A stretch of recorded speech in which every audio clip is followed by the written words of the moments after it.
बिस्मिल्लाहिर्रहमानिर्रहीम। इक़रा बिस्मि रब्बिकल्लज़ी खलक़।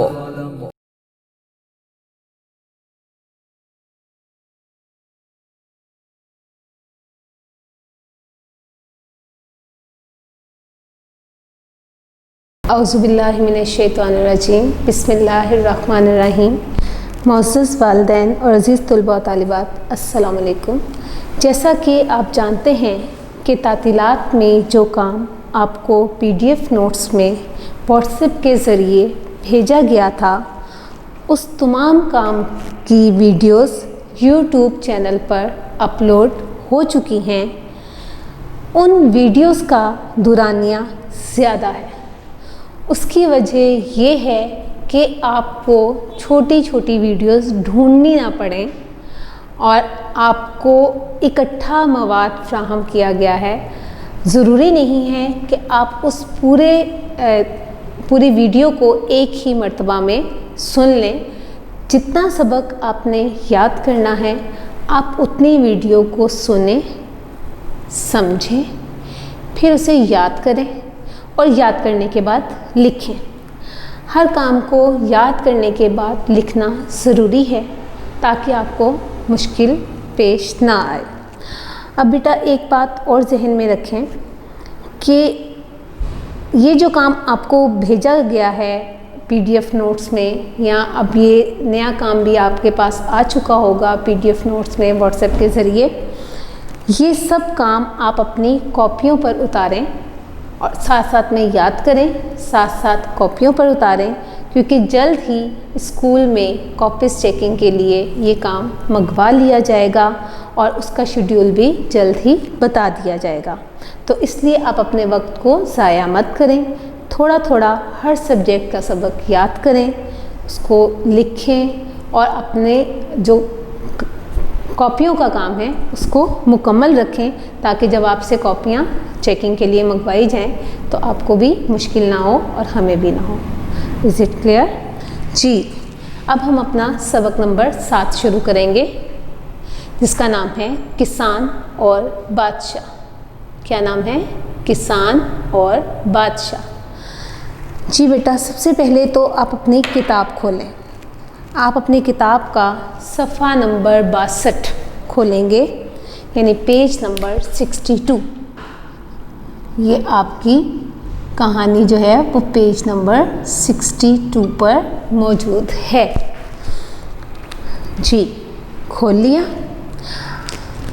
सबक शुरू करने से पहले आप अपने हाथ में एक पेंसिल, रबर और शार्पनर पास रखें, और अगर कोई लफ्ज़ मुश्किल लगता है तो उसे अंडरलाइन करें, और जो अल्फाज के मायने मैं आपको बता रही हूँ वो साथ साथ में लिखते जाएं, ताकि जब आप याद करें तो आपके लिए आसानी हो। Is it clear? जी स्टूडेंट्स, खोल ली आप सबने। हमारी कहानी का नाम है किसान और बादशाह।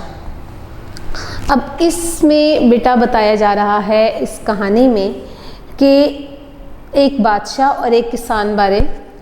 सबसे पहले तो मैं आपको ये बता दूं कि ये कहानी लिखी किसने है। ये कहानी लिखी है शेख सादी रहमतुल्लाह अलैह ने। अब शेख सादी कौन है? शेख सादी जो हैं वो आप समझ लें कि शायर भी हैं और मुसन्निफ़ भी हैं। यानी उन शायर कहते हैं जो नज़में लिखता है, और मुसन्निफ़ कहते हैं जो कहानियाँ लिखता है, वाक़यात लिखता है। ठीक है, तो वो शायर भी हैं और मुसन्निफ़ भी हैं। अब उनके बारे यहाँ थोड़ा सा बताया गया है कि उन्हें इल्म हासिल करने में और सैर व सियाहत करने का शौक़ बहुत था, और अब उन्होंने अपनी ज़िंदगी का बेशतर हिस्सा, यानी ज़्यादातर हिस्सा इल्म हासिल करने में और सैर व सियाहत में गुजारा। और उनकी 2 किताबें बहुत मशहूर हैं, जिनमें गुलिस्तान और बोस्तान, ये 2 किताबें उनकी बहुत ज़्यादा मशहूर हैं। अब उन्होंने हकायात लिखी हैं। एक चीज़ मैं और वाज़े कर दूं कि वो ज़्यादातर फ़ारसी ज़ुबान में लिखते थे। फ़ारसी ज़ुबान में वो अपनी किताबें लिखते थे, हकायात लिखते थे। हकायात बेटा कहा जाता है कहानी को, यहाँ मैंने अल्फाज मायने में लिखा हुआ है। हकायात कहते हैं कहानियाँ, यानी ऐसी कहानियाँ जो किसी शख्सियत ने अपने इल्म, तजर्बे और अमल से अखज़ की हों, यानी ऐसे वाक़यात जो किसी शख्सियत ने, जैसे शेख सादी हैं तो उन्होंने अपने इल्म से, अपने तजर्बे से और फिर अमल से उसका कोई नतीजा निकाला है और फिर उस कहानी को या उस वाक़यात को या उस हकायत को लिखा है। और उसमें इस हकायात में क्या होता है, लोगों को दानाई की बातें बताई जाती हैं। क्या बताई जाती हैं? दानाई की बातें। ठीक है, अब ये जो कहानी है ये भी शेख सादी की जो एक किताब है, नस्र की किताब जो है बोस्तान, उसमें से एक वाक़या या एक हकायत आप कह सकते हैं लिखी हुई है, यहाँ पर बयान की जा रही है। अब उसमें वो क्या बयान कर रहे हैं कि एक किसान है जो कि एक जंगल से गुजर रहा है और बहुत ज़्यादा बारिश हुई है, शदीद बारिश की वजह से, यानी बहुत ज़्यादा बारिश की वजह से पूरे जंगल में कीचड़ थी। कीचड़ कहते हैं बेटा, यानी बारिश होने के बाद आप देखें जब मिट्टी नरम हो और उस पर जब बारिश का पानी रुक जाता है तो वो थोड़ी नरम हो जाती है कि जब हम उस नरम मिट्टी पर चलते हैं तो फिर हमें मुश्किल होती है, हम फिसल भी सकते हैं, गिर भी सकते हैं, हमें चोट भी लग सकती है। तो वो बारिश हो जाने की वजह से वहाँ पर कीचड़ हो गई थी, यानी जैसे दलदल सी बन गई थी कि पाँव रखने से गिरने का खदशा था। अब जंगल से गुजरते हुए किसान का गधा कीचड़ में फंस गया। गधा आप जानते हैं जानवर का नाम है, तो उस किसान के पास एक गधा था जो कि वो जो उसके साथ जा रहा था, तो वो कीचड़ में फंस गया। वो उस कीचड़ में उससे, यानी वो एक दलदल सी बन गई थी, तो उसकी टांगे जो है, चूँकि नरम मिट्टी बहुत ज़्यादा थी और बारिश भी बहुत ज़्यादा हुई थी, तो वो काफ़ी उसकी टांगे कीचड़ के अंदर गधे की चली गई। अब उस किसान ने क्या किया कि उसने उस गधे को कीचड़ से निकालने की तन्हा बहुत कोशिश की। तन्हा का मतलब है अकेला। तन्हा का मतलब क्या है? अकेला। तो तन्हा बिल्कुल अकेला, यानी उसने बिल्कुल अकेले उस गधे को कीचड़ से निकालने की कोशिश की, मगर सब रायगा गया। रायगा कहते हैं बेकार, ज़ाया। रायगा किसे कहते हैं? ज़ाया या बेकार, कि जो उसने कोशिश की वो सारी बेकार गई। अब किसान को कुछ समझ नहीं आ रहा था कि वो क्या करे। और होता है ना, कभी जब इंसान कोशिश करता है और उसको कामयाबी नहीं हो रही तो बाज़-औक़ात ऐसा होता है कि वो बिला वजह दूसरों पर गुस्सा करना शुरू कर देता है। तो उस किसान को भी जब उसने बहुत कोशिश की कि वो किसी न किसी तरह गधे को निकाल ले, लेकिन जब वो गधे को नहीं निकाल पाया तो उसे गुस्सा आया और उस गुस्से में उसने सारी रात अपने जानने वालों को बुरा भला कहा। यानी जो उसके जानने वाले थे उन सबको वो गालियां देता गया, बुरा भला कहता रहा, और उसकी ज़ुबान से ना तो दुश्मन बचा, ना दोस्त, और ना ही बादशाह। यानी बादशाह तक को उसने बुरा भला कह दिया, अपने दोस्तों को बुरा कह दिया, या अपने दुश्मनों को भी बुरा कहा। किसी को उसने नहीं छोड़ा, हर एक को वो बुरा भला कहता रहा। Is it clear? जी, अब आप अपनी किताब का सफ़ा नंबर 63 खोलेंगे, पेज नंबर 63। जी, नेक्स्ट देखिए। अब उसने बादशाह को क्यों बुरा भला कहा? क्योंकि वो जंगल बादशाह की सल्तनत का हिस्सा था। यानी बादशाह जितनी जगह पर हुकूमत कर रहा था उस जगह में वो जंगल भी शामिल था, तो उसने बादशाह को भी बुरा भला कहा। अब क्या हुआ कि जब वो बुरा भला कह रहा था तो इत्तफाकन बादशाह का अपने ग़ुलामों के साथ जंगल से गुज़र हुआ। इत्तफाकन यानी इत्तफाक से, अचानक से ही बादशाह जो है वो अपने ग़ुलामों के साथ उस जंगल से गुज़रा। सबने सुना, यानी ग़ुलामों ने भी सुना, बादशाह ने भी सुना कि एक किसान बादशाह को बुरा भला कह रहा है। अब वो बुरा भला कह रहा था, कहते कहते अचानक उसकी नज़र जब बादशाह पर पड़ी तो वो बहुत परेशान हुआ कि बादशाह ने सब कुछ सुन लिया है, अब तो मेरे साथ वो बहुत बुरा करेंगे और मेरा अंजाम बहुत बुरा होगा। तो अब क्या हुआ कि वो तो परेशान था, तो जो गुलाम थे बादशाह के, उन्होंने उसी वक्त बादशाह के कान भरने शुरू कर दिए। अब क्या कान भरे? कान भरना यानी चुगली खाना। कान भरना का क्या मतलब है? चुगली खाना, कि उन्होंने चुगली खाना शुरू कर दी।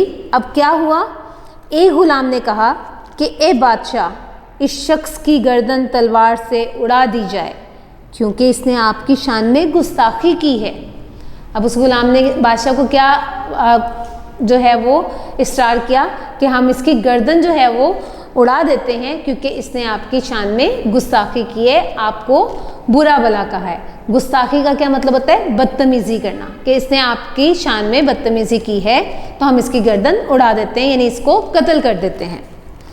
अब दूसरा गुलाम भी बोला, ए बादशाह, इसको कैद खाने में डाल दिया जाए क्योंकि इसने ना सिर्फ आपको बुरा भला कहा बल्कि आपके ख़ानदान की भी बुराई की है। यानी उसने कहा कि नहीं, आप इसका जो है वो कत्ल ना करें बल्कि इसको कैद खाने में डाल दें कि ये सारी ज़िंदगी कैद खाने में रहे। और उसकी क्या वजह है कि इसने ना सिर्फ आपको बुरा भला कहा है बल्कि आपके ख़ानदान की भी बुराई की है, आपके घर वालों को, आपके बीवी बच्चों की और आपके जो रिश्तेदार हैं उनकी भी बुराई की है। अब बादशाह ने अपने ग़ुलामों की बात सुनी। एक तरफ उसने अपने ग़ुलामों की बात सुनी और एक तरफ उसने उस मजबूर किसान की तरफ देखा जिसका गधा कीचड़ में फंसा हुआ था। यानी उन्होंने ग़ुलाम की बात भी सुनी लेकिन उसके साथ साथ उन्होंने क्या किया कि उस किसान को देखा जो कि उस वक़्त बहुत ज़्यादा मजबूर था। अब बादशाह को किसान की हालत पर बहुत रहम आया, यानी वो पिघल गया, उसको बहुत तरस आया। रहम आना का मतलब है तरस आना, कि उसे किसान की हालत पर बहुत तरस आया। तो उसने क्या किया? उसने किसान की नामुनासिब बातों को माफ़ कर दिया और अपने गुस्से को पी गया। गुस्से को पी जाना यानी बर्दाश्त कर लेना, कि उसने वो तमाम बातें जो उसने नामुनासिब बातें की थी उन सब को माफ़ कर दिया और उसके साथ साथ उसने जो है वो अपने गुस्से को पी गया, कि उसे जो गुस्सा आ रहा था किसान के बोलने पर उसने उसको भी दरगुजर कर दिया। और अब उसने क्या किया? बादशाह ने किसान को इनाम व इकराम से नवाजा, यानी उसे तोहफे तोहफ़ दिए, उसको अशरफियाँ दी, पैसे दिए और एक सफ़ेद घोड़ा भी इनाम में दिया। यानी उसे ये नहीं कहा कि भाई तुमने मेरी शान में गुस्ताखी क्यों की, तुमने मेरे बारे बदतमीज़ी की और मेरे ख़ानदान बारे तुमने जो है वो गलत अल्फाज इस्तेमाल किए। नहीं, जब उसने देखा कि इस वक्त किसान बहुत मजबूर है और जब इंसान मजबूर होता है तो उससे गलती सरजद हो जाती है, तो बजाय इसके कि उसकी उस गलती पे उसको सज़ा दी जाए, किसान ने ना सिर्फ उसे माफ़ कर दिया बल्कि इनामों इकराम से भी नवाजा और एक सफ़ेद घोड़ा भी इनाम में दिया। अब इस कहानी से हमें क्या सबक मिल रहा है? आखिर में हमें बताया गया है कि इस कहानी से हमें क्या सबक मिला है। इससे हमें ये सबक मिला है कि कभी भी बुराई का बदला बुराई से नहीं देना चाहिए, क्योंकि बुराई का बदला बुराई से देना आसान है लेकिन बुराई का जवाब भलाई से देना मुश्किल ज़रूर है लेकिन नामुमकिन नहीं है। और इससे क्या होगा कि दूसरे इंसान को अपनी गलती का खुद एहसास हो जाएगा कि भाई मैं जिस शख्स बारे गलत अल्फाज इस्तेमाल कर रहा था वो तो बहुत अच्छा है, तो वो फिर कोशिश करेगा कि वो दोबारा जो है वो इस तरह की गुस्ताखी या बदतमीज़ी ना करे। Is it clear? समझ आ गया? जी बेटा, अब आप अपने PDF नोट्स देखें, आपके अल्फाज मायनी मौजूद हैं। हम एक मरतबा पढ़ेंगे। अखज़ सीखना, रायगा ज़ाया बेकार, गुस्ताखी बदतमीज़ी, दानाई समझदारी या हम अक्लमंदी भी कह सकते हैं, रहमाना तरसाना, सैरो सियाहत घूमना फिरना, तन्हा अकेला, कान भरना चुगली खाना, हकायात कहानियाँ, अंजाम, नतीजा, माफ़ करना, सज़ा ना देना, या हम कह सकते हैं छोड़ देना, भलाई, नेकी। Is it clear? जी बेटा, अब हम अपने सवालात देखेंगे। सबसे पहले आप पहला सवाल देखें, किसान के गधे को क्या हुआ? यानी किसान के गधे को क्या मुश्किल पेश आई थी? क्या हुआ था कि किसान अपने गधे के साथ जंगल से गुज़र रहा था। जंगल में कीचड़ थी, गधा उस कीचड़ में फंस गया। किसान ने अकेले ही गधे को बाहर निकालने की कोशिश की, मगर वो अपनी इस कोशिश में कामयाब ना हो सका। ये हमने तफसील बता दी कि वो जंगल से गुज़र रहे थे, लेकिन जंगल में कीचड़ होने की वजह से किसान का गधा कीचड़ में फंस गया और वो किसान से निकल भी नहीं रहा था। उसने बहुत कोशिश की लेकिन वो नहीं निकला। Is it clear? जी। सवाल नंबर 2 है, किसान ने परेशानी के आलम में क्या किया? यानी जब किसान ने बहुत कोशिश की गधे को निकालने की और वो कामयाब नहीं हो सका, तो उसने क्या किया? वो परेशान हो गया था ना, तो परेशानी के आलम में उसने क्या किया? क्या लिखेंगे आप कि जब किसान गधे को निकालने में नाकाम रहा तो उसने परेशानी के आलम में अपने जानने वालों को बुरा भला कहना शुरू कर दिया। उसने क्या किया कि उसने बुरा भला कहना शुरू कर दिया। जी। सवाल नंबर 3 है, बादशाह ने किसान के साथ कैसा सलूक किया? कि बादशाह ने जब देखा कि वो किसान उनके सामने गुस्ताखी कर रहा है या उनकी शान में गुस्ताखी कर रहा है, तो फिर बादशाह ने कैसा सलूक किया किसान के साथ? क्या उसे सज़ा दी थी? नहीं, बल्कि क्या किया था? जी, आप अपना आंसर देखें। बादशाह के गुलामों ने कहा कि इस किसान की गर्दन उड़ा दी जाए, मगर बादशाह ने किसान को माफ़ कर दिया और उसके साथ साथ उसे इनाम भी दिया और एक सफ़ेद घोड़ा भी दिया। यानी किसान बादशाह ने क्या किया कि उसकी बुराई का बदला बुराई से नहीं दिया, बल्कि उसके साथ भलाई की। समझ आ गया? सवाल नंबर 4 है, इस हकायत से हमें क्या सबक मिलता है?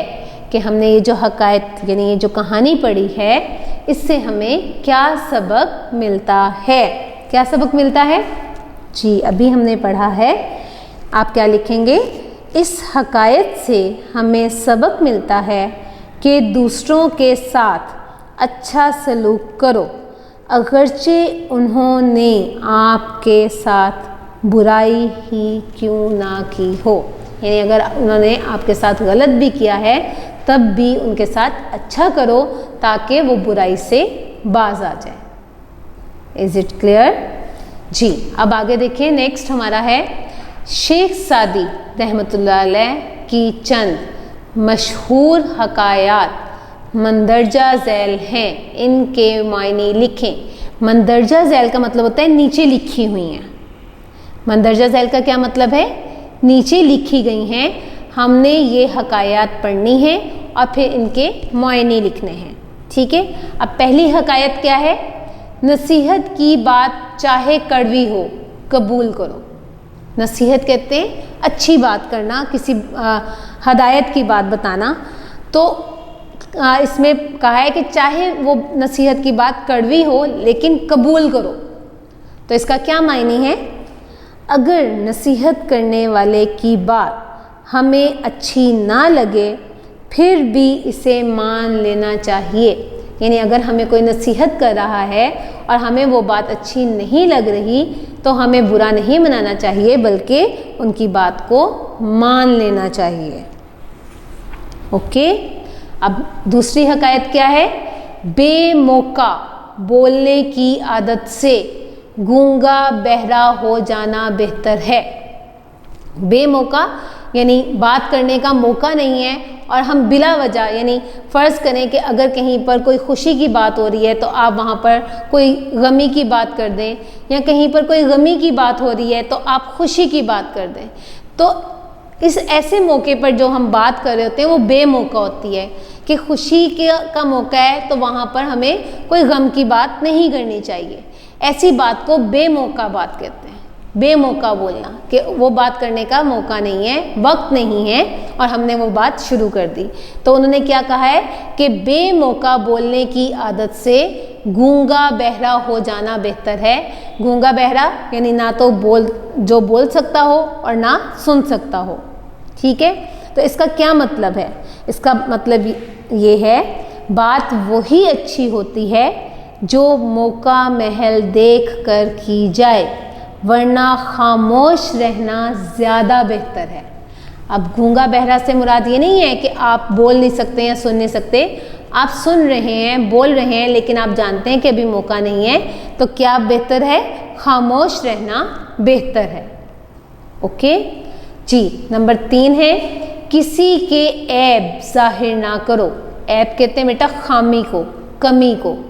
किसी के अंदर अगर कोई कमी होती है, कोई खामी होती है, तो उसके बारे कहा गया है कि किसी के ऐब जाहिर ना करो। तो इसका क्या मतलब है कि अगर किसी में कोई बुराई देखो तो उसके बारे में दूसरों को ना बताओ। यानी कभी भी किसी की अगर बुराई है तो उसको किसी दूसरे शख्स के साथ बयान ना करो। नंबर 4 है, किसी को अच्छे अमल से खुशी देना 1000 सजदे करने से बेहतर है। 1000 सजदे यानी हम नमाज़ पढ़ते हैं, हम अल्लाह की इबादत करते हैं, परहेज़गार हैं, इबादत गुज़ार हैं, लेकिन अगर हम किसी से अच्छा अमल नहीं करते, किसी के साथ अच्छा सलूक नहीं करते, तो हमारे वो सजदे किसी काम के नहीं हैं। अगर हम किसी के साथ अच्छा सलूक करते हैं, हमारा रवैया किसी के साथ अच्छा है, तो वो 1000 सजदों से बेहतर है कि अल्लाह ताला जो है वो अपनी मखलूक से प्यार करने का कहता है। तो यही कहा है कि अब इसमें क्या बताया गया है कि दूसरों के काम आना बहुत बड़ी इबादत है। कि आप 1000 सजदे कर लें, इसका मतलब ये कि बहुत बड़ी इबादत। लेकिन अगर आप किसी के काम आ जाते हैं किसी मुश्किल वक्त में, तो वो आपकी बहुत बड़ी इबादत में काउंट हो जाता है कि अल्लाह ताला आपके उस अमल को पसंद करता है। Is it clear? जी बेटा, अब आप सब बच्चे अपनी किताब का सफ़ा नंबर 64 खोलें, पेज नंबर 64। आपके पहला सवाल है, अरकान मिलाएं। अरकान मिलाएं। रे अलिफ हमज़ा बढ़िए, गाफ अलिफ गा और नून गुन्ना। जब हम इसे मिलाएंगे तो रे और अलिफ ऐसे ही। अब हमज़ा और बढ़िए की छोटी शक्ल, गाफ और अलिफ आ जाएगा साथ में, और आगे नून गुन्ना आ गया, तो क्या बन गया? रायगा। ये क्या बन गया? रायगा। नेक्स्ट है सीन, लाम, तोय, नून, ते। अब सीन की छोटी शक्ल, लाम की छोटी शक्ल, आप जानते हैं तोय की छोटी शक्ल नहीं होती, लेकिन ये लफ्ज़ के साथ मिलाकर लिखा जा सकता है। तो तोय और नून की छोटी शक्ल और आखिर में ते आ जाएगा, तो क्या बन गया? सल्तनत। क्या बन गया? सल्तनत। नेक्स्ट है तेरे अलिफ जीम मीम। तेरे अलिफ और जीम और मीम हमने जब किया तो ये हमारा बन गया तराजुम। क्या बन गया? तराजुम। गाफ सीन ते अलिफ ता खे छोटी है खी। अब हम जब इसको मिलाएंगे तो गाफ और सीन की छोटी शक्ल, ते की छोटी शक्ल पहले से मौजूद है, उसके साथ अलिफ आ जाएगा। गुस्ता खे छोटी है खी, गुस्ताखी। क्या बन गया? गुस्ताखी। ते नून हे अलिफ हा। अब देखें ते की छोटी शक्ल पहले है, हम इसके साथ नून की भी छोटी शक्ल मिलाएंगे, हे की छोटी शक्ल मौजूद है और आखिर में अलिफ आ जाएगा, तो ये बन गया तन्हा। क्या बन गया? तन्हा। जी, सवाल नंबर 2 देखें। नीचे दिए गए जुमलों में कुछ अल्फाज के नीचे लकीर लगाई गई है, इन अल्फाज के मुआयने पर दायरा लगाएं। यानी कोई एक लफ्ज़ के नीचे लकीर लगाई गई है और उसके 3 मुआयने बताए गए हैं, जो दुरुस्त मायने होगा उसके ऊपर आपने दायरा लगाना है। ठीक है। नंबर 1 है, हकायात वो वाक़यात हैं जो शख्सियात ने तजर्बे से अख़ज़ किए हों। अब यहाँ अख़ज़ को अंडरलाइन किया गया है, तो अख़ज़ का क्या मायने है? सीखना। अभी हमने पढ़ा है अख़ज़ का क्या मायने है? सीखना। ठीक है, तो आपने सीखना पर दायरा लगा देना है। नंबर 2 है, किसान ने तन्हा अपने गधे को निकालने की कोशिश की। अब इसमें तन्हा को अंडरलाइन किया गया है, तो तन्हा का मायने क्या है? अकेला। तो यहाँ पर क्या इसका आप लिखेंगे? अकेले ही। अकेले ही, इसे आप दायरा लगा देंगे। जी बेटा, अब आप अपनी किताब का सफ़ा नंबर 65 खोलेंगे, पेज नंबर 65। जी, 3rd MCQs है आपका, किसान की कोशिशें रायगां गईं। तो रायगां का मायने हमने अभी पढ़ा है ज़ाया। रायगां का मायने क्या पढ़ा है? ज़ाया। तो क्या जहाँ पर आपने लिखा हुआ है, अब यहाँ पर ज़ाया और मायने भी है बेकार। तो आपके जो यहाँ ऑप्शंस दिए गए हैं, जवाबात दिए गए हैं, उनमें बेकार लिखा हुआ है, तो आपने बेकार पर दायरा लगा देना है। नंबर 4 है, गुलामों ने बादशाह के कान भरे। कान भरे को अंडरलाइन किया गया है, तो कान भरना क्या मतलब है? चुगली खाना। क्या मतलब है? चुगली खाना। तो चुगली खाना के गिर्द हम दायरा लगा देंगे। नंबर 5 है, गुलामों ने कहा कि किसान ने गुस्ताखी की है। अब गुस्ताखी का आपने पढ़ा है बदतमीज़ी या बेअदबी भी हम इसे कह सकते हैं। अब आपके जो जवाबात दिए गए हैं उनमें बेअदबी लिखा हुआ है, तो आपने बेअदबी पर दायरा लगा देना है। ओके। सवाल नंबर 3 है, इन अल्फाज के जुमले बनाएं।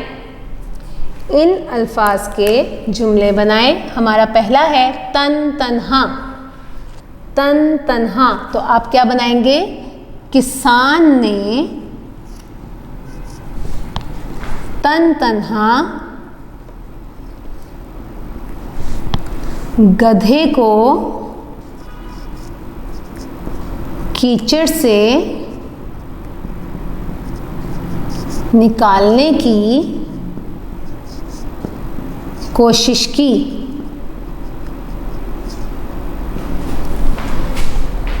कोशिश की। नंबर 2 है गुस्ताखी। गुस्ताखी यानी बदतमीज़ी, बेअदबी, तो इसका क्या बनाएंगे? सॉरी, गुलामों ने कहा कि किसान ने गुस्ताखी की है।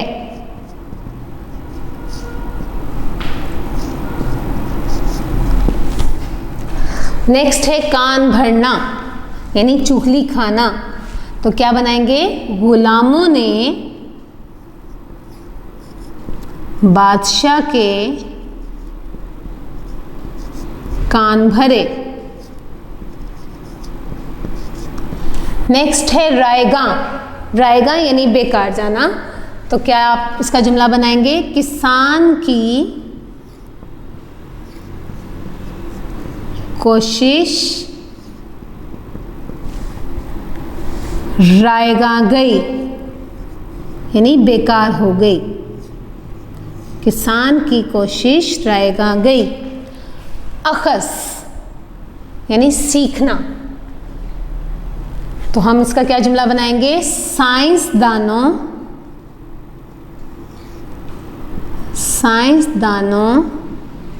ने तजर्बात से बहुत से नतीजे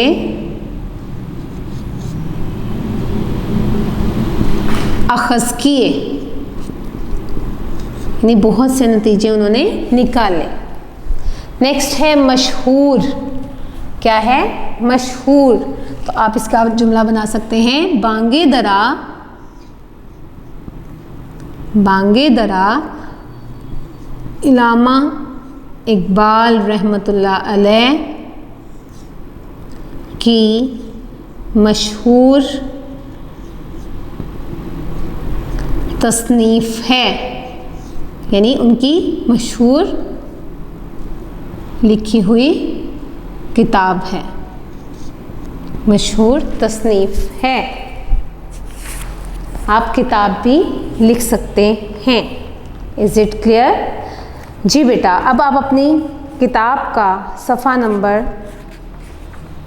68 खोलेंगे। सफ़ा नंबर 68 खोलेंगे, पेज नंबर 68। अब आप बेटा यहाँ पर अपना सवाल नंबर 6 देखें। जब किसी दूसरे के कौल या कही हुई बात को लिखा जाता है तो उसके शुरू और आखिर में जो अलामत इस्तेमाल की जाती है उसे वावैन कहते हैं। क्या कहते हैं? वावैन कहते हैं। मसलन हज़रत मोहम्मद सल्लल्लाहु अलैहि वसल्लम ने फरमाया। अब आप देखें, फरमाया के बाद 2 डॉट्स आ रहे हैं, जिसको उर्दू में तफसीलिया कहा जाता है। ठीक है। उसके बाद आप देख सकते हैं कि 2 पेश हैं, जिसको हम कोमा भी कहते हैं। यहाँ उर्दू में वक्फ़ा कहा जाता है कि ये 2 हमारे वक्फ़े आए हैं, जिनको हम उर्दू में वावैन कहते हैं। अब ये लगाकर लिखा गया है, तुम में से बेहतरीन शख्स वो है जिसके इखलाक अच्छे हैं, ख़त्मा, और फिर हमारी वो वावैन ख़त्म कर दी गई है। अब उन्होंने कहा है कि नीचे कुछ जुमले दिए गए हैं, उनमें वावैन का इस्तेमाल करें। यानी कुछ जुमले यहाँ पर बताए जा रहे हैं जिनमें वावैन नहीं लगी, हमने उस अलामत का इस्तेमाल करना है।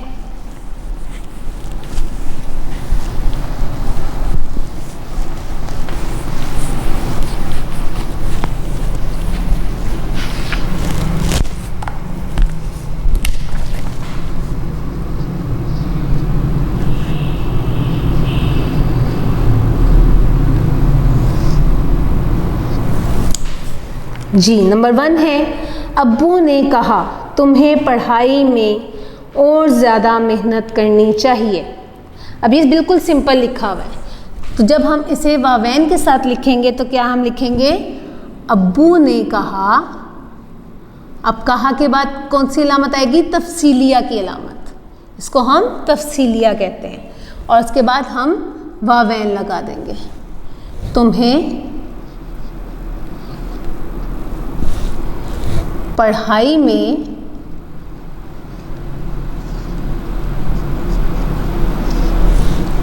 और ज़्यादा मेहनत करनी चाहिए।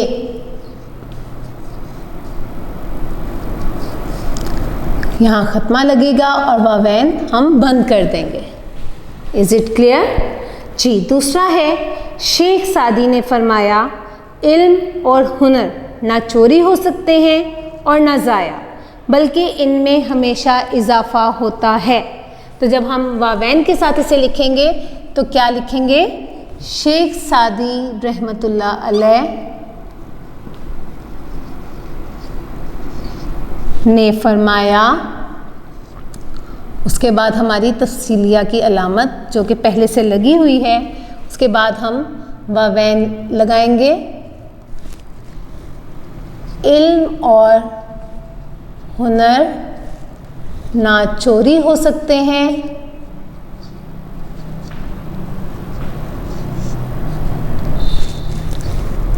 और ना ज़ाया, बल्कि उनमें हमेशा इजाफा होता है।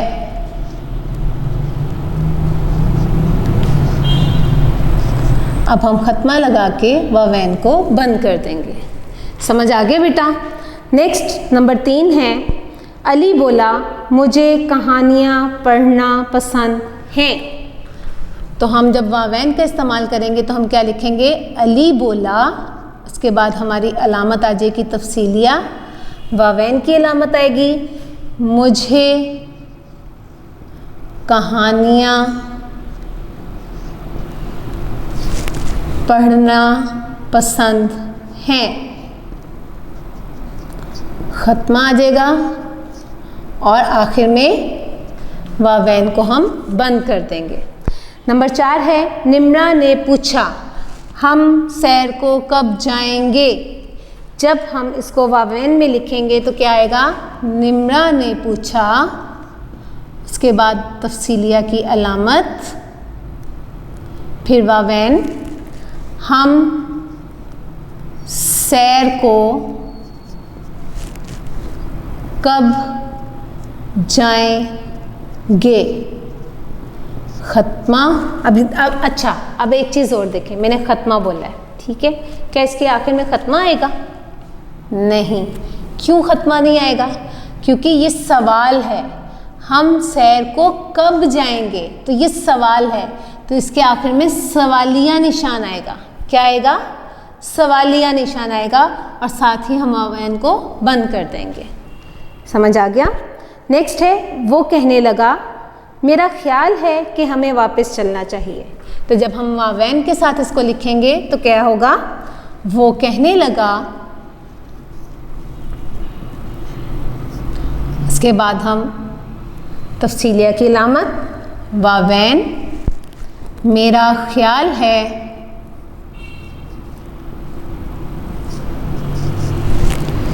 कि हमें वापस चलना चाहिए।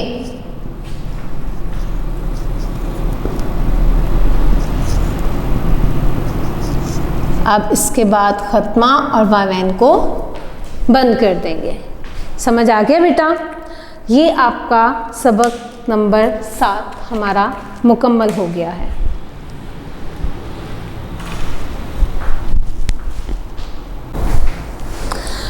जो गुज़िश्ता लेक्चर दिया गया है, ये लेक्चर उसी का हिस्सा है या उसी काम का तसलसल है। गुज़िश्ता लेक्चर को स्टूडेंट्स आपने 4 हिस्सों में तकसीम करना है। कितने हिस्सों में तकसीम करना है? 4 हिस्सों में।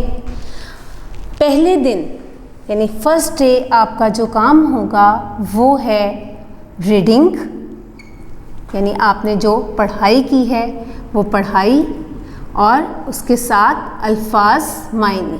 क्या है? अल्फाज मायने। ये आपका पहले दिन का काम है। उसके बाद हमने सबक नंबर 7 के सवालात पढ़े थे।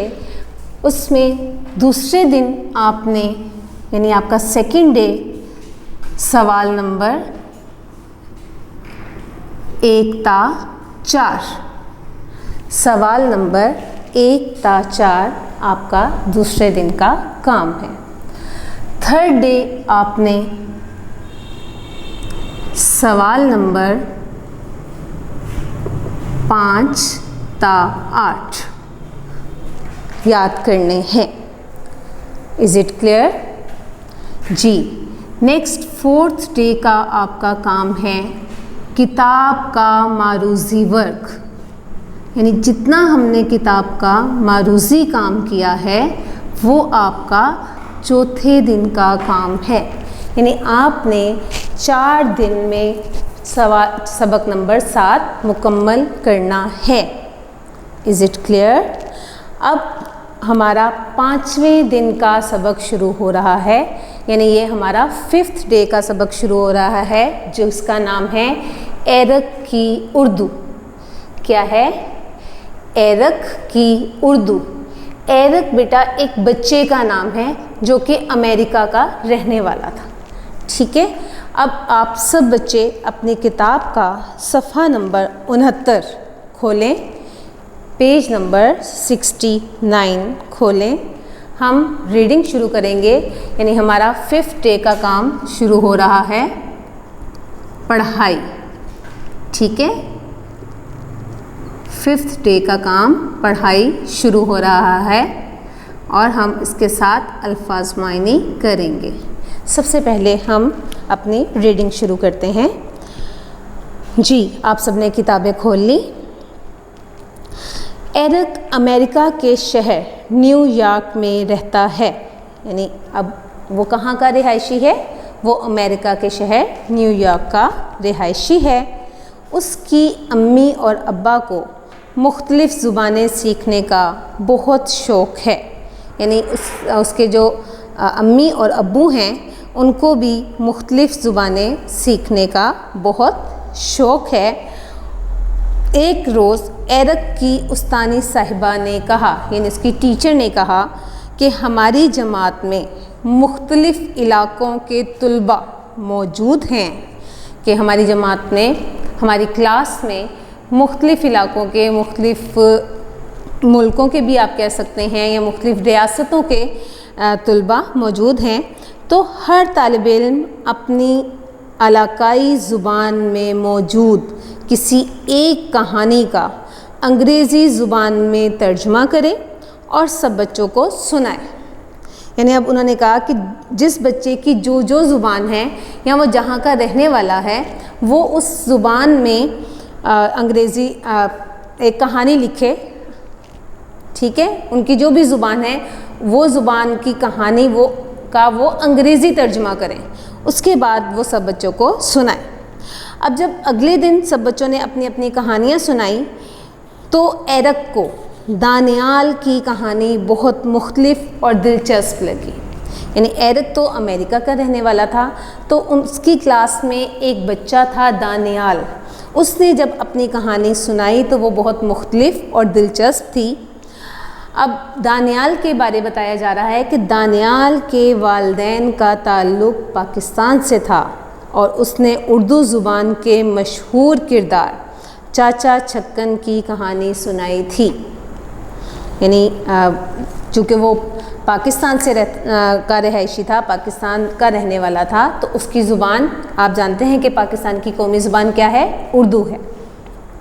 तो उसने उर्दू ज़ुबान की एक कहानी है चाचा छक्कन, ये एक किरदार है, तो उनकी कहानी उसने इंग्लिश में करके, यानी अंग्रेज़ी तर्जुमे में करके उसने सुनाई और वो एरिक को बहुत पसंद आई।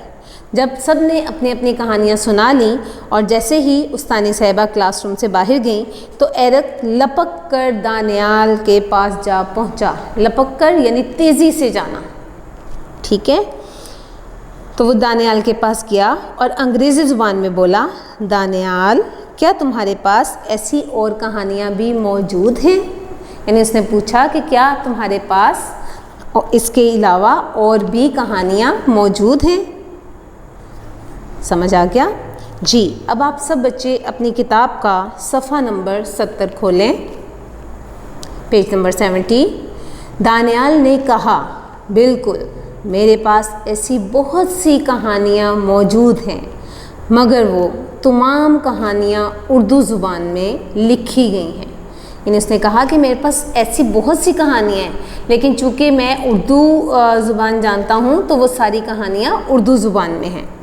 एरिक कुछ देर सोच में पड़ गया, फिर उसके बाद बोला, क्या तुम मुझे उर्दू ज़ुबान सिखा सकते हो? यानी उसने साथ ही दानियाल से कहा कि मैं भी उर्दू सीखना चाहता हूँ। तो दानियाल ने हामी भर ली, यानी दानियाल रज़ामंद हो गया। उसने कहा, ठीक है, मैं आपको उर्दू ज़ुबान सिखा दूँगा।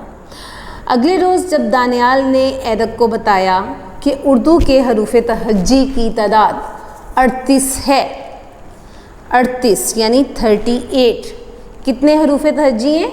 38 हैं। तो एरिक बहुत घबरा गया, क्योंकि वो इंग्लिश की ज़ुबान समझता था, इंग्लिश अल्फाज को वो ज़्यादा अच्छे तरीके से बोल सकता था, जिस तरह हम पाकिस्तान में रहने की वजह से उर्दू ज़ुबान बहुत अच्छे तरीके से बोल सकते हैं। तो वो चूँकि अमेरिका में रहता था तो उसकी इंग्लिश बहुत अच्छी थी। तो जब उसे उर्दू बारे पता चला कि उर्दू के हरूफ तहज्जी के अल्फाज या हरूफ 38 हैं तो वो घबरा गया। उसे परेशान देखकर दानियाल बोला, उर्दू में कुछ हरूफ ऐसे हैं जो बज़ाहिर मिलते जुलते हैं। बज़ाहिर का मतलब होता है बेटा देखने में, यानी सामने हमारे वो ऐसे लगते हैं जैसे वो एक जैसे हैं, मिलते जुलते एक जैसे, कि वो एक जैसे हैं, लेकिन उनकी आवाज़ें मुख्तलिफ होती हैं। कि जब हम उनको पढ़ते हैं या हम देखते हैं तो हमें लगता है कि ये एक जैसे अल्फाज हैं, लेकिन उनकी आवाज़ें कुछ मुख्तलिफ होती हैं। मसलन काफ, यानी ये जो डंडे वाला काफ होता है, काफ और काफ, ये दोनों काफ हैं, लेकिन इनकी आवाज़ एक जैसी लगती है, लेकिन असल में क्या है कि काफ, ये वाला अगर हम काफ बोलते हैं तो आवाज़ भारी हो जाती है या मोटी हो जाती है, और ये काफ बोलते हैं तो आवाज़ बारीक हो जाती है। तो ये इसका फ़र्क है कि हमारे लहजे का या हमारे तलफ़्फ़ुज़ का जो है वो फ़र्क आ जाता है कि जब हम हरूफ को बोलते हैं तो काफ बारीक आवाज़ हो जाती है और काफ वो हमारी आवाज़ मोटी हो जाती है। उसके बाद उसने एक और हर्फ बारे बताया कि हमारी उर्दू ज़ुबान में एक हर्फ ड़े भी पाया जाता है। आप जानते हैं ना ड़े, लेकिन अंग्रेज़ी ज़ुबान में ऐसा कोई हर्फ नहीं है जिसकी आवाज़ ड़े जैसी हो। कि ये उर्दू में तो ये हर्फ मौजूद है, लेकिन इंग्लिश में ऐसा कोई भी हर्फ नहीं है जिसकी आवाज़ ड़े जैसी हो। जैसे आप देखें ए तो आप कहते हैं कि अलिफ और बड़ी ए की आवाज़ आ जाती है। उर्दू में अगर हम देखें ए, इंग्लिश का अल्फ़ाबेट है ए, तो जब हम इसे देखेंगे ए तो अलिफ बड़ी ए की, बी तो बे छोटी ए बी, ठीक है। तो उर्दू में और इंग्लिश में इस तरह से आवाज़ें एक जैसी होती हैं, लेकिन ड़े की आवाज़ कहीं पर भी मौजूद नहीं है। अब क्या हुआ, ये सब कुछ समझाने के बाद शुरू में एरक ने दो हरफी अल्फाज की तोड़ जोड़ सीखी। दो हरफी अल्फाज कौन से होते हैं? जैसे ये अलिफ बड़ी है, अलिफ एक हर्फ है और बे बड़ी है दूसरा हर्फ है, तो ये दो हरफी हैं। बे एक हर्फ है, छोटी ये दो हर्फ है, तो वैसे ही अगर देखें तो ये दो हरफी अल्फाज हैं, ठीक है। तो सबसे पहले उसने इस तरह के अल्फाज की तोड़ जोड़ सीखी, फिर वो आहिस्ता आहिस्ता मुश्किल अल्फाज पढ़ने और लिखने लगा। उसे उर्दू हर्फ की शक्ल बहुत खूबसूरत लगी, यानी जब वो उर्दू हरूफ लिख रहा था तो उनकी शक्ल उसे बहुत खूबसूरत लगी। उसने दानियाल से जब इस बात का ज़िक्र किया तो दानियाल ने बताया, उर्दू के हरूफ खूबसूरती के साथ एक दूसरे के साथ जुड़ते हैं, कि बड़ी खूबसूरती से इसकी बड़ी बनावट है, बहुत तरीके हैं कि हम इसको एक दूसरे के साथ जोड़ते हैं। बहुत से माहिर लोगों ने उर्दू के खूबसूरत नमूने पेश किए हैं, यानी बहुत से लोग ऐसे हैं जिन्होंने उर्दू को नए से नए तरीके से लिखने की कोशिश की है और वो बनाकर दिखाए भी हैं। और फिर वो उसने बताया कि मेरे चचा भी खत्तात हैं। खत्तात कहते हैं खुश खत लिखने वाले को, यानी जो लिख सकता हो बहुत अच्छे लिखाई में। तो उसने कहा कि मेरे चचा भी खत्तात हैं और वो खताती के लिए खूबसूरत रंगों का इस्तेमाल करते हैं, यानी वो एक रंग से नहीं बल्कि मुख्तलिफ़ रंगों के इस्तेमाल से हरूफ को लिखते हैं। फिर उसने उसको ये भी कहा कि अगली सोमवार मेरे घर आना। सोमवार बेटा कहते हैं पीर को, मंडे को, ठीक है। तो उसने कहा है कि आप अगली सोमवार मेरे घर आना तो मैं तुम्हें अपने चचा से मिलवाऊंगा। अब क्या हुआ कि सोमवार को जब एरक दानियाल के घर पहुंचा तो दानियाल की अम्मी ने उसे दानियाल के चचा से मिलवाया। एरक को चचा की लिखी हुई इबारात बहुत पसंद आईं। यानी जो उन्होंने इबारत की जमा है और इबारत के मायने है तहरीर, यानी जो उन्होंने तहरीरें लिखी हुई थी वो एरिक को बहुत पसंद आई। समझ आ गया जी स्टूडेंट्स। अब आप अपनी किताब का सफ़ा नंबर 71 खोलें, पेज नंबर 71। जी, जब दानियाल की अम्मी ने एरिक से उसकी उर्दू के मुतल्लिक पूछा, यानी दानियाल की अम्मी ने पूछा कि तुमने उर्दू कितनी सीख ली है, क्या क्या चीज़ उर्दू में सीख चुके हो, तो एरिक ने बताया कि उसने बहुत से नए अल्फाज सीखे हैं, लेकिन कभी कभी वो भूल कर लफ्ज़ खाने की जगह कहाने इस्तेमाल कर देता है। अब देखें, खाने और कहाने क्या फ़र्क है कि खाने में आप देख रहे हैं खाने, काफ दो चश्मे हैं, अलीफ और नून बड़ी है ने, खाने। इसकी जगह वो क्या इस्तेमाल करता है, कहाने। ये कहाने क्यों बोला गया, इसलिए कि इसमें गोल है इस्तेमाल हुई है। ये आवाज़ भारी हो जाती है, जब हम दो चश्मे है किसी हर्फ के साथ लगाते हैं तो आवाज़ भारी हो जाती है, और ये गोल है, ये एक अलग हर्फ है, इससे आवाज़ भारी नहीं होती, तो ये कहाने लफ्ज़ बन जाएगा। खाने की बजाय वो क्या इस्तेमाल करता था, कहाने इस्तेमाल कर देता था। तो एरिक से दानियाल की अम्मी ने कहा कि मेरे पीछे दोहराओ, यानी दानियाल की अम्मी ने भी उसे थोड़ा सिखाने के लिए उसे कहा कि मेरे साथ साथ कुछ चीज़ें, कुछ लफ्ज़ में बोलने लगी हूँ, वो आप मेरे साथ साथ पढ़ो।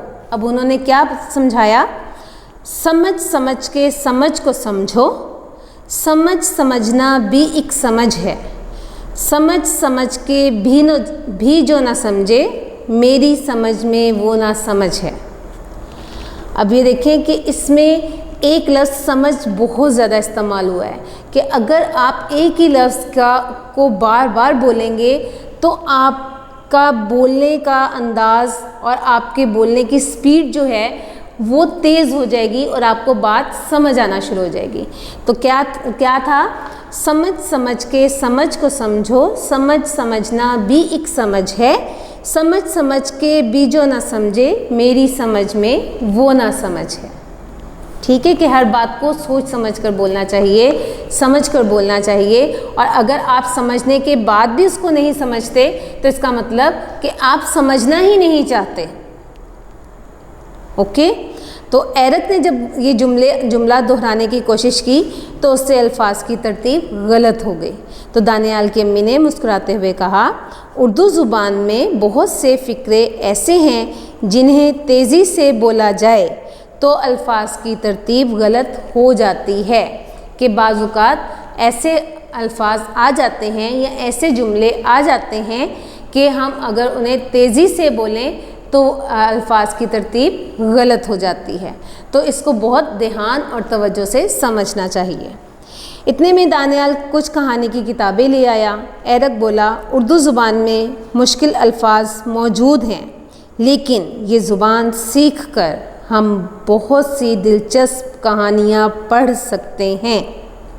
इसने दानियाल की अम्मी को क्या कहा कि मैं जानता हूँ कि उर्दू ज़ुबान में बहुत से मुश्किल अल्फाज हैं, लेकिन अगर हम ये ज़ुबान सीख लें तो हम बहुत सी दिलचस्प यानी बहुत मज़ेदार और दिल को अच्छी लगने वाली जो है कहानियाँ वो पढ़ सकते हैं। इसके बाद वो दोबारा कहानियाँ पढ़ने में मसरूफ़ हो गए। Is it clear? यानी इसमें बताया गया है कि अगर आप कोशिश करें तो आप मुश्किल से मुश्किल काम भी कर सकते हैं। कोई काम बल्कि मुश्किल नहीं होता, हमारा करना उसको आसान या मुश्किल बना देता है।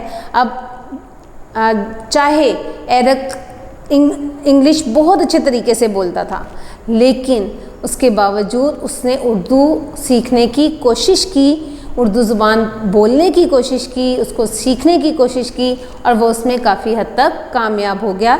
इसलिए हमें भी कोशिश करनी चाहिए और आगे बढ़ते रहना चाहिए। Is it clear? जी, अब हम इसके अल्फाज मायने देखेंगे। पहला लफ्ज़ है मालूमाती, इल्मी, इल्म देने वाली। बज़ाहिर, देखने में, सामने, हामी भरना, इकरार करना, इबारत तहरीर, खत्ताती खुश खत लिखना, मिलते जुलते एक जैसे, ताल्लुक वास्ता नाता, असल हकीकत या हकीकी भी हम कह सकते हैं, मुख्तलिफ अलग अलग, माहिर काम में पक्के। ये बेटा आपका 5वें दिन का काम मुकम्मल हो गया है, आपकी पढ़ाई और अल्फाज मायने।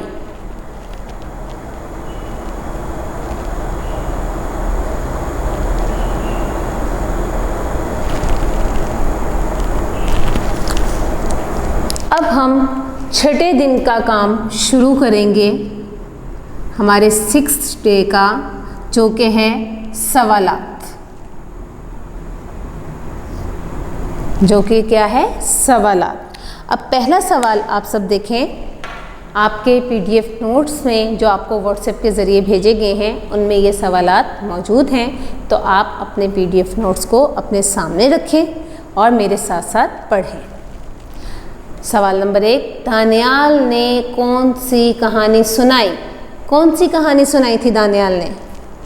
जी, दानियाल ने इम्तियाज़ अली ताज के मज़ाहिया किरदार चाचा छक्कन की एक कहानी सुनाई। क्या था? दानियाल ने इम्तियाज़ अली ताज के मज़ाहिया किरदार चचा छक्कन की एक कहानी सुनाई। Is it clear? सवाल नंबर 2, उर्दू के हरूफ़े तहज्जी की क्या तादाद है? कि उर्दू में जो हरूफ़े तहज्जी हैं यानी अलिफ पे, उनकी तादाद क्या है? अभी हमने पढ़ा है उर्दू के हरूफ़े तहज्जी की तादाद 38 है। क्या है? 38 है, 38। सवाल नंबर 3 है, दानियाल के चचा क्या काम करते थे? क्या काम करते थे दानियाल के चचा? जी, दानियाल के चचा खत्तात थे। खत्तात यानी खुशखत लिखने वाला। सवाल नंबर 4, एरक कौन से लफ्ज़ को गलत इस्तेमाल करता था? यानी कौन सा लफ्ज़ उससे गलत बोला जाता था? कौन सा लफ्ज़ था? अभी हमने अपने 5वें दिन के लेक्चर में पढ़ा है। जी, एरक खाने की जगह कहाने इस्तेमाल करता था, जो कि गलत है। सवाल नंबर 6, एरक कहाँ का रहने वाला था? कहाँ का रहने वाला था? जी, सवाल नंबर 6 हमने पहले कर लिया है, कोई बात नहीं। एरक अमेरिका का रहने वाला था। एरक कहाँ का रहने वाला था? एरक अमेरिका का रहने वाला था। हमारा सवाल नंबर 5 रह गया है, वो भी हम देख लेंगे। दानियाल की अम्मी ने एरक को कौन से अल्फाज सिखाए? दानियाल की अम्मी ने कौन से अल्फाज सिखाए थे? अभी हमने ये जब 5वें दिन में रीडिंग की है तो उसमें हमने पढ़ा है। कौन से अल्फाज सिखाए थे? जी, दानियाल की अम्मी ने एरक से कहा कि मेरे पीछे दोहराओ। अब क्या दोहराया था? समझ समझ के समझ को समझो, समझ समझना भी एक समझ है, समझ समझ के भी न जो न समझे मेरी समझ में वो ना समझ है। क्लियर? सवाल नंबर 7 देखेंगे अब हम। दानियाल ने एरक को उर्दू हरूफ के बारे क्या बताया? क्या बताया था उर्दू हरूफ के बारे में? जी, दानियाल ने बताया उर्दू के हरूफ खूबसूरती के साथ एक दूसरे से जुड़ते हैं। बहुत से माहिर लोगों ने उर्दू के खूबसूरत नमूने पेश किए हैं। Is it clear? ये आपका 6ठे दिन का काम मुकम्मल हो गया है। आपके सवालात।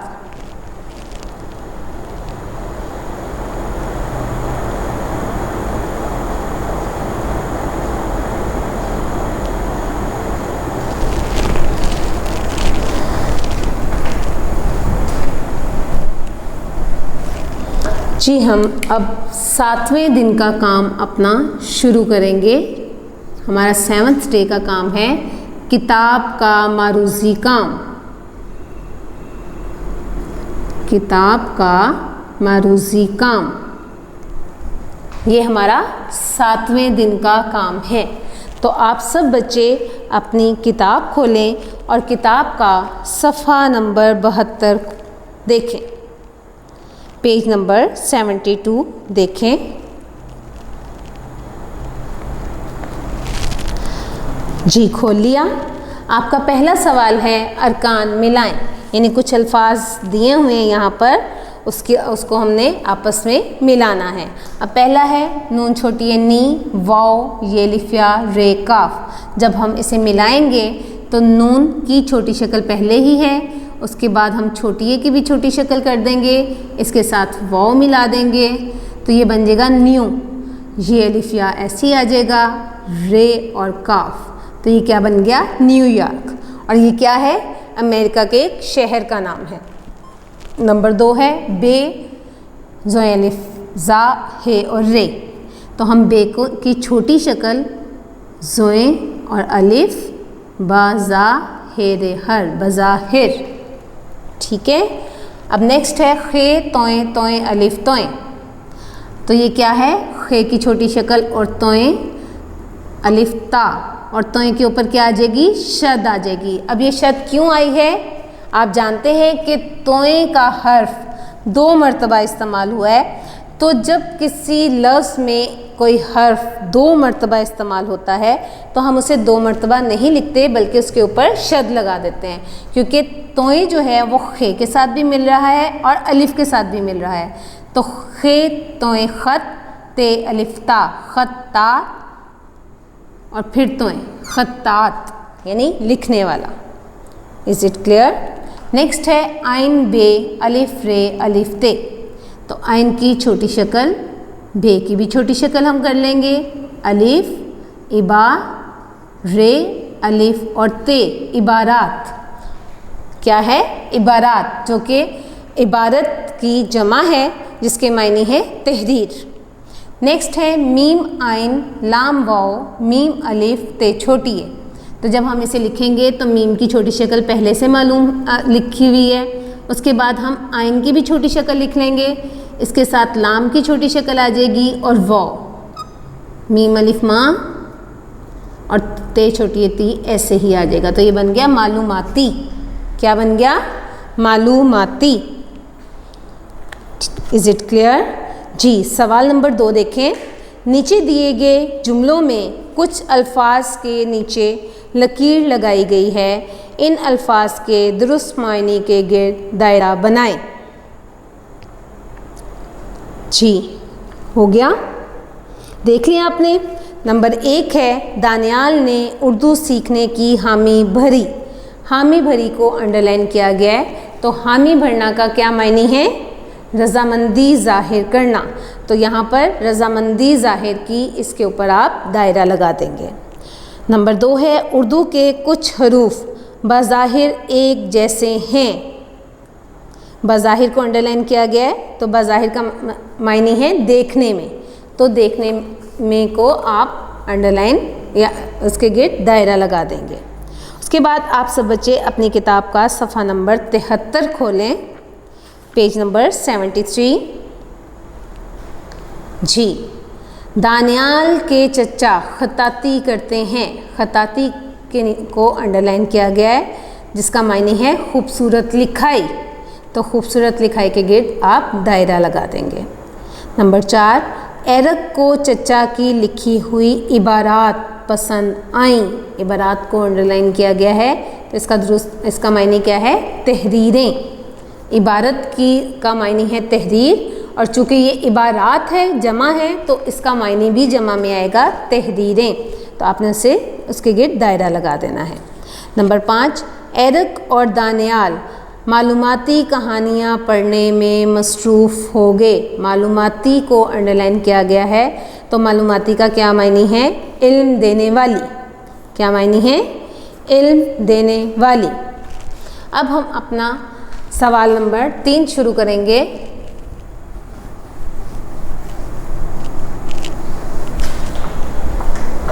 जो कि हैं इन अल्फाज के जुमले बनाएं। हमने ये जो अल्फाज लिखे हुए हैं इनके जुमले बनाने हैं। नंबर 1 है हामी भरना, तो क्या बनाएंगे? दानियाल ने एरक को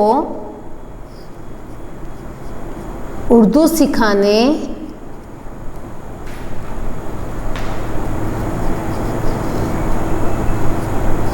की हामी भरी।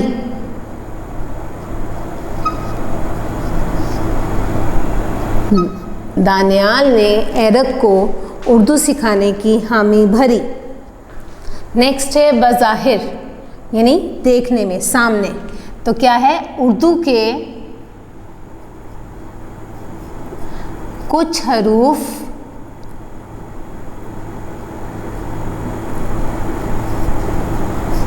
बज़ाहिर यानी देखने में एक जैसे हैं।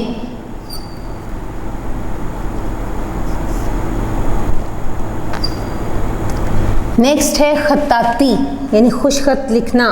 तो क्या आप बनाएंगे जुमला? दानियाल के चचा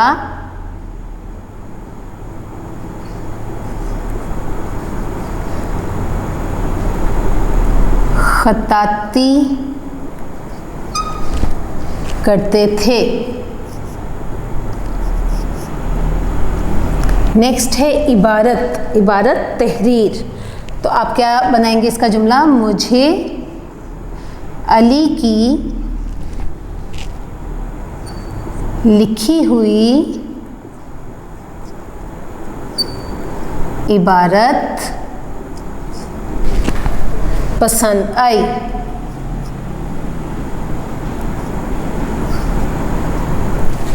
नेक्स्ट है मालूमाती, यानी जो हमें इल्म देने वाली किताबें हैं उनके बारे। तो आप क्या लिखेंगे? अहमद को, आप कोई भी नाम बेटा इसकी जगह चेंज कर सकते हैं। अहमद को मालूमाती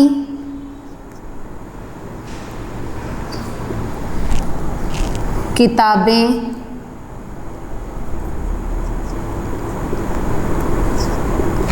पढ़ने का शौक है। नेक्स्ट है ज़ुबान, तो आप इसका बना सकते हैं उर्दू हमारी